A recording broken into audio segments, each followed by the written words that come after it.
우리가 나이가 들면서 거울을 볼 때마다 가장 신경 쓰이는 것이 무엇인가요? 아마도 예전 같지 않은 피부 탄력 하나둘 늘어가는 주름일 것입니다. 젊었을 때 그 탱탱하고 윤기 나던 얼굴이 그리워서 좋다는 화장품도 발라보고 몸에 좋다는 음식도 챙겨 먹게 됩니다. 그러다 보면 자연스럽게 관심이 가는 것이 바로 먹는 콜라겐이나 히알루론산 같은 피부 영양제들입니다. 텔레비전을 틀어도 홈쇼핑을 봐도 심지어 인터넷을 조금만 검색해도 온통 콜라겐 광고뿐입니다. 광고 속 모델들은 하나같이 주름 하나 없는 팽팽한 피부를 자랑하며 마치 이 알약 하나만 먹으면 이 가루 한 포만 털어넣으면 당장이라도 20대 피부로 돌아갈 것처럼 우리를 유혹합니다.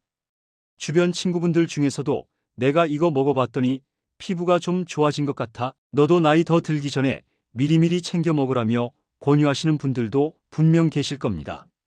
그래서일까요? 요즘 병원 진료실을 찾는 많은 분들이 의사 선생님께 조심스럽게 묻곤 합니다. 선생님, 요즘 유행하는 먹는 콜라겐이나 히알루론산, 그거 진짜 효과가 있는 건가요? 저도 한번 먹어볼까 하는데 괜찮을까요?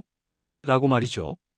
여러분, 오늘 저는 여러분이 그동안 어디서도 쉽게 듣지 못했던 어쩌면 조금은 충격적일 수도 있는 먹는 콜라겐의 불편한 진실에 대해 아주 깊이 있게 이야기 나눠보려고 합니다. 단순히 효과가 있다, 없다 수준의 이야기가 아닙니다. 우리의 소중한 건강, 특히 나이 들어 약해진 우리 몸에 치명적인 독이 될 수도 있는 위험한 이면에 대한 이야기입니다. 젊어지고 싶은 마음에 무턱대고 지갑을 열기 전에 오늘 제 이야기를 끝까지 꼭 들어보시길 간곡히 부탁드립니다. 여러분의 건강을 지키는 아주 중요한 시간이 될 것입니다. 우리가 흔히 피부에 양보하세요라는 말을 듣지만 오늘 제가 들려드릴 이야기는 절대로 양보해서는 안 되는 무서운 사례로 시작합니다. 불과 몇 년 전인 2022년 오만에 있는 알-라흐다 병원에서 정말 충격적인 환자 사례가 보고되었습니다. 피해자는 30세의 젊은 여성이었습니다. 이 여성은 우리와 똑같은 마음이었을 겁니다. 피부가 좀 더 좋아지고 싶고 더 예뻐지고 싶은 마음에 시중에서 판매하는 해양성 콜라겐 제품과 비타민C를 구입해서 먹기 시작했습니다. 그렇게 한 달 정도 꾸준히 콜라겐을 섭취하던 어느 날 갑자기 몸에 이상이 생기기 시작했습니다. 처음에는 대수롭지 않게 여겼을지도 모릅니다. 하지만 증상은 걷잡을 수 없이 심각해졌습니다. 얼굴은 물론이고 몸통 전체, 심지어 입안이나 눈 같은 점막에까지 보랏빛의 끔찍한 수포성 발진이 퍼져나가기 시작했습니다. 상상이 가시나요? 그냥 피부가 좀 붉어지는 정도가 아니었습니다. 마치 화상을 입은 것처럼 피부가 벗겨지기 시작했는데 전체 피부의 25% 이상이 벗겨져 나가는 끔찍한 상황에 이르렀습니다. 이것은 의학적으로 스티븐스 마이너스 존슨 증후군 혹은 독성 표피계 사용이라고 불리는 아주 심각한 질환입니다. 자칫하면 생명까지 위태로울 수 있는 아주 위험한 상태죠. 다행히 이 여성은 다른 약물은 복용하지 않고 있었고 병원에서 2주 동안 집중 치료를 받은 끝에 겨우 회복할 수 있었습니다. 하지만 이 사례는 전 세계 의료계에 큰 충격을 주었습니다. 우리가 건강해지려고 예뻐지려고 별 생각 없이 먹었던 콜라겐 보충제가 우리 몸속에서 시한폭탄처럼 작동하여 지연성 피부, 약물 반응이라는 무서운 부작용을 일으킬 수 있다는 사실이 확인되었기 때문입니다. 물론 여러분 중에 에이, 그건 외국 이야기고 아주 드문 경우겠지. 우리나라에서는 그런 일 없잖아 라고 생각하시는 분들도 계실 겁니다. 맞습니다. 다행히 아직 국내에서는 이렇게 심각한 부작용 사례가 공식적으로 많이 보고되지는 않았습니다. 하지만 여러분, 아직 없다는 것이 앞으로도 절대 없을 것이라는 것을 보장해 주지는 않습니다. 우리가 나이가 들면 들수록 우리 몸의 면역 체계는 젊었을 때와 다르게 반응합니다. 작은 자극에도 더 민감하게 반응할 수 있고 예상치 못한 부작용이 나타날 가능성도 더 커집니다. 남들이 다 먹는다고 해서, 광고에서 안전하다고 해서 우리 몸에도 무조건 안전할 것이라고 맹신하는 것은 위험할 수 있다는 경각심을 가져야 합니다. 그런데 먹는 콜라겐의 위험성은 이런 급성 부작용뿐만이 아닙니다. 더 은밀하고 더 서서히 우리 몸을 병들게 할 수 있는 또 다른 위험이 도사리고 있습니다. 바로 중금속 오염 문제입니다. 시중에 판매되는 많은 콜라겐 제품들이 해양성 콜라겐, 즉 물고기 비늘이나 껍질에서 추출한 콜라겐을 원료로 사용합니다. 그런데 여러분도 잘 아시다시피 지금 전 세계의 바다는 심각하게 오염되어 가고 있습니다. 바닷속에 사는 물고기들은 우리가 버린 쓰레기와 공장에서 흘러나온 폐수로 오염된 물속에서 살아갑니다. 그 과정에서 해양 생물들의 몸속에는 크롬, 납, 카드뮴, 비소 같은 무시무시한 중금속들이 차곡차곡 축적됩니다. 그리고 우리는 그 물고기에서 추출한 콜라겐을 농축해서 매일매일 섭취하게 되는 것입니다. 실제로 시중에 유통되는 일부 콜라겐 제품들을 검사해보니 중금속 농도가 기준치에 아슬아슬하게 근접할 정도로 높게 검출되기도 했다는 충격적인 보고가 있습니다. 문제는 또 있습니다. 우리가 마트에서 두부를 하나 사더라도 콩이 국산인지 수입산인지 따져보는데 하물며 매일 먹는 건강기능식품의 원료가 어디서 왔는지 알 길이 없다는 것입니다. 많은 업체들이 원료의 정확한 출처를 명확히 표시하지 않고 있습니다. 소비자인 우리 입장에서는 내가 먹는 이 콜라겐이 깨끗한 바다에서 온 것인지 아니면 중금속으로 뒤덮인 오염된 바다에서 온 것인지 확인할 방법이 전혀 없는 셈입니다. 여러분, 중금속은 우리 몸에 한번 들어오면 쉽게 빠져나가지 않습니다. 뼈나 장기에 서서히 축적되면서 우리 몸을 조금씩 망가뜨립니다. 특히 우리처럼 나이가 든 사람들에게는 더욱 치명적입니다. 장기간 중금속에 노출될 경우 신경계에 손상을 주어 손발이 저리거나 감각이 무뎌질 수 있고 우리 몸의 정수기 역할을 하는 신장 기능을 망가뜨려 돌이킬 수 없는 건강 악화를 초래할 수도 있다는 연구 결과들이 계속해서 나오고 있습니다. 피부 좀 좋아지려다가 신경과 신장을 망가뜨린다면 이것이야말로 빈대 잡으려다 초가삼간 태우는 격이 아닐까요?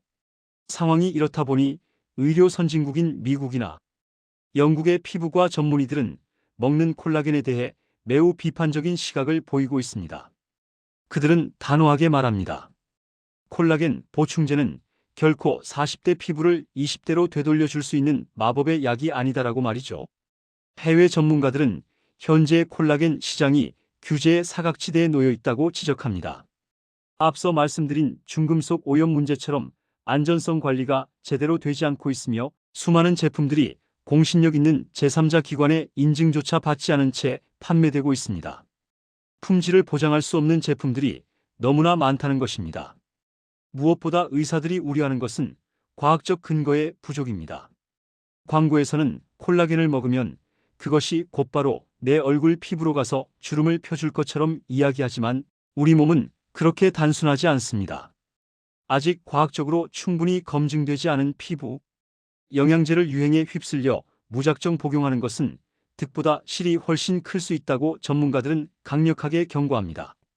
특히 해양성 콜라겐이나 히알루론산은 광고 문구처럼 드라마틱한 효과를 기대하기 어렵다는 것이 중론입니다. 효과는 미미한 데 비해 앞서 말씀드린 부작용의 위험성은 늘 존재하고 매달 들어가는 만만치 않은 비용 부담까지 생각하면 과연 이것이 현명한 선택인지 깊이 고민해 봐야 합니다. 물론 제가 지금 세상의 모든 콜라겐 제품이 다 쓸모없는 가짜라고 말씀드리는 것은 아닙니다. 그 중에는 아주 작은 효과라도 입증하기 위해 노력한 연구들도 있습니다. 예를 들어 가수분해된 저분자 콜라겐을 8주 이상 2달 넘게 아주 꾸준히 복용했더니 가짜 약을 먹은 사람들보다 피부 수분이나 탄력이 아주 약간 미세하게 향상되었다는 메타 분석 결과도 있기는 합니다. 하지만 여러분, 이 결과를 냉정하게 들여다봐야 합니다. 이런 연구들 중 상당수는 연구 설계 자체가 허술하거나 품질이 낮은 연구들입니다. 정말 엄격하게 통제된 고품질의 연구에서는 뚜렷한 효과를 확인하지 못한 경우가 많았습니다. 그리고 무엇보다 중요한 것은 개인차가 너무 크다는 것입니다. 누구는 조금 효과를 봤다고 느낄 수도 있지만 10명 중 9명은 아무런 변화를 느끼지 못할 수도 있다는 뜻입니다. 내 친구가 효과를 봤다고 해서 나도 효과를 볼 것이라는 보장은 어디에도 없습니다. 자, 그렇다면 우리는 어떻게 해야 할까요? 늙어가는 피부를 그냥 두고만 봐야 할까요? 아닙니다, 여러분. 우리에게는 콜라겐보다 훨씬 더 안전하고 훨씬 더 강력하며 이미 수십 년 동안 과학적으로 그 효과가 확실하게 입증된 진짜 주인공이 있습니다. 비싼 돈을 주고 위험을 감수하며 콜라겐을 사 먹을 필요 없이 우리 가까이에 있는 이것을 잘 챙기는 것만으로도 피부 건강을 지킬 수 있습니다. 그것은 바로 비타민 C입니다. 아마 여러분도 비타민 C가 몸에 좋다는 것은 다 알고 계실 겁니다. 감기 예방에도 좋고 피로 회복에도 좋다고 알고 계시죠? 그런데 이 비타민 C가 우리 피부 속 콜라겐을 만드는 데 없어서는 안 될 절대적인 필수 영양소라는 사실 알고 계셨나요? 우리 몸은 스스로 콜라겐을 만들어내는 공장을 가지고 있습니다. 그런데 이 공장이 제대로 돌아가려면 반드시 비타민 C라는 연료가 필요합니다. 조금 더 전문적으로 말씀드리면 콜라겐 분자가 튼튼하게 만들어지기 위한 하이드록실화 과정과 이 분자들이 서로 단단하게 엮이는 교차 결합 과정에 비타민 C가 핵심적인 역할을 합니다. 만약 우리 몸에 비타민 C가 부족해지면 어떻게 될까요? 콜라겐 공장이 멈춰버립니다. 결합 조직이 약해지면서 피부는 금방 거칠어지고 푸석푸석해집니다. 심하면 잇몸이 약해져서 양치질만 해도 피가 나는 괴혈병 증상까지 나타날 수 있습니다. 옛날 뱃사람들이 신선한 채소나 과일을 못 먹어서 걸렸던 그 무서운 병이 바로 비타민 C 부족 때문이었죠. 비타민 C의 능력은 여기서 끝이 아닙니다. 비타민 C는 아주 강력한 항산화제입니다.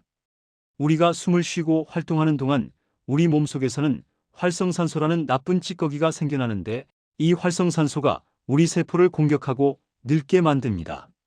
특히 피부는 자외선이나 미세먼지 같은 외부 오염물질 때문에 활성산소의 공격을 가장 많이 받습니다. 이때 비타민 C가 나서서 이 활성산소를 없애주고 자외선과 오염으로부터 우리 피부를 든든하게 지켜주는 방패 역할을 합니다. 또한 피부의 염증을 억제해서 트러블을 막아주기도 하죠. 이렇게 훌륭한 비타민 C 어디서 얻을 수 있을까요? 비싼 영양제가 아닙니다. 여러분이 시장이나 마트에서 쉽게 구할 수 있는 신선한 과일과 채소에 가득 들어 있습니다. 새콤달콤한 오렌지, 상큼한 키위, 알록달록한 파프리카, 그리고 브로콜리 같은 채소들을 매일매일 식탁에 올려보세요. 이것만으로도 충분한 비타민 C를 섭취할 수 있습니다. 여러분, 우리가 먹는 콜라겐은 우리 몸속에 들어가면 어떻게 될까요? 절대로 나는 콜라겐이니까 얼굴 피부로 가야지 하고 알아서 찾아가지 않습니다. 위장과 소장을 거치면서 아주 작은 단위인 아미노산으로 모두 분해되어 버립니다. 마치 단백질 덩어리인 고기를 먹었을 때와 똑같습니다. 이렇게 분해된 아미노산은 우리 몸이 필요한 곳곳으로 보내집니다. 근육을 만드는 데 쓰이기도 하고 머리카락을 만드는 데 쓰이기도 하고 아주 일부분만이 다시 피부의 콜라겐을 만드는 재료로 쓰일 수도 있습니다. 즉, 비싼 콜라겐을 먹는 것은 그저 비싼 단백질을 섭취하는 것과 크게 다르지 않을 수 있다는 이야기입니다. 그러니 피부 속 콜라겐을 진짜로 늘리고 싶다면 비싼 콜라겐 제품을 사 먹는 것보다 우리 몸이 스스로 콜라겐을 잘 합성할 수 있는 환경을 만들어주는 것이 훨씬 중요합니다. 그 첫 번째가 바로 앞서 말씀드린 비타민 C를 충분히 섭취하는 것입니다. 그리고 두 번째는 콜라겐의 재료가 되는 신선하고 질 좋은 단백질을 매 끼니 잘 챙겨 드시는 것입니다. 나이가 들수록 고기나 생선, 콩 같은 단백질 섭취가 줄어들기 쉬운데 피부 건강을 위해서라도 꼭 신경 써야 합니다. 여기에 철분이나 구리 같은 미량 영양소도 콜라겐 합성을 돕는 중요한 조연들이니 골고루 드시는 게 좋습니다. 하지만 여러분, 아무리 좋은 재료를 많이 넣어줘도 공장 자체가 낡고 병들면 좋은 제품이 나올 수 없겠죠? 우리 몸도 마찬가지입니다. 피로가 쌓이고 스트레스를 심하게 받으면 우리 몸은 비상사태를 선포합니다. 그러면 피부에 신경 쓸 겨를이 없어지고 콜라겐 합성 능력은 뚝 떨어집니다.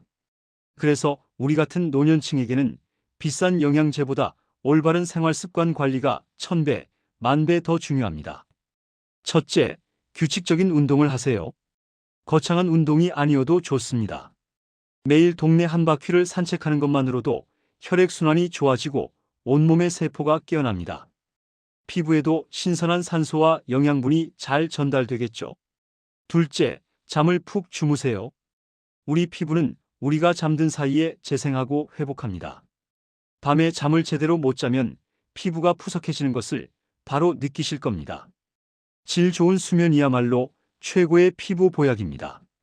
셋째, 자외선 차단에 목숨을 거세요. 피부 노화의 가장 큰 주범은 바로 햇빛, 자외선입니다. 아무리 좋은 것을 먹어도 자외선을 막지 못하면 밑 빠진 독에 물 붓기입니다. 외출하실 때는 사계절 내내 꼭 자외선 차단제를 꼼꼼히 바르시고 양산이나 모자로 햇빛을 가려주세요. 넷째, 백해무익한 담배는 반드시 끊으셔야 합니다. 흡연은 피부 속 비타민C를 파괴하고 혈관을 수축시켜 피부를 빠르고 깊게 늙게 만듭니다. 여러분, 건강기능식품은 말 그대로 건강을 보조하는 식품일 뿐입니다. 약이 아닙니다. 특히 우리처럼 나이가 들고 여러 가지 지병을 앓고 있을 수도 있는 시기에는 무엇 하나를 입에 넣더라도 더욱 신중해야 합니다. 혹시라도 콜라겐이나 다른 건강기능식품을 드시려거든 반드시 원료가 무엇인지, 오염 여부는 확인된 제품인지 꼼꼼히 따져보셔야 합니다. 그리고 무엇보다 자신의 현재 건강 상태를 고려해야 합니다. 콩팥이 안 좋거나 특이 체질이신 분들은 더더욱 조심하셔야 합니다. 평생 먹을 생각하지 마시고 꼭 필요한 경우에만 적절한 기간을 정해서 복용하는 지혜가 필요합니다. 텔레비전 속 화려하고 과장된 광고 문구에 현혹되어 내 몸을 실험 대상으로 삼지 마십시오. 그보다는 내 몸이 보내는 작은 신호들에 귀를 기울이고 상식적이고 과학적인 근거에 기반한 선택을 하는 것이 가장 안전한 길입니다. 이너뷰티 먹어서 예뻐진다는 것은 참 달콤한 말입니다. 하지만 그것은 어디까지나 보조적인 수단일 뿐, 기본은 여러분의 식탁과 생활 속에 있습니다. 여러분의 체질과 생활 패턴을 누구보다 잘 아는 것은 여러분 자신입니다. 혹시라도 의문이 생긴다면 주변의 말이나 광고를 믿기보다 반드시 전문가인 의사나 약사와 상의하고 신중하게 결정하시길 바랍니다. 오늘 제가 드린 말씀이 여러분의 건강하고 현명한 노후를 위한 작은 도움이 되었기를 바랍니다. 겉모습의 젊음보다 몸속의 건강함이 진짜 아름다움이라는 사실 꼭 기억해 주세요. 오늘 영상이 유익하셨다면 여러분의 건강지킴이 행복천사 채널 구독 버튼과 좋아요 버튼을 꾹 눌러주세요. 앞으로도 여러분의 활기찬 노후를 위해 꼭 필요한 알찬 건강 정보로 다시 찾아오겠습니다. 감사합니다.